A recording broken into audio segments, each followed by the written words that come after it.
కూచిపూడి అన్న పదం కొత్త ఆట నేర్చిందా, పాపలాంటి లేత పదం పాఠశాలగా.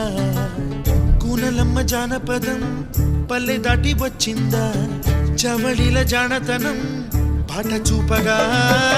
కుంచెలో దాగే చిత్రాలు ఎదురొచ్చేలా అంతటా ఎన్నో వర్ణాలు, మంచులో దాగే చైత్రాలు బదులిచ్చేలా ఇంతలా ఏవో రాగాలు.